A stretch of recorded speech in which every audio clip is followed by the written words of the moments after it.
దేవీ శరణవరాత్రి మహోత్సవ కార్యక్రమాలు ఉన్నాయి.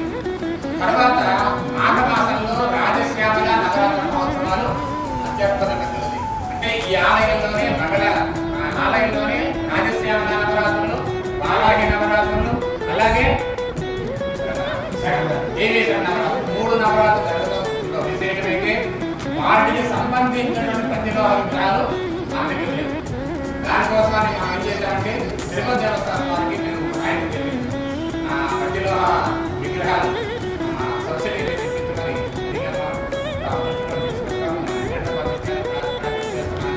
అన్ని అవకాశం ఉంటే అది కూడా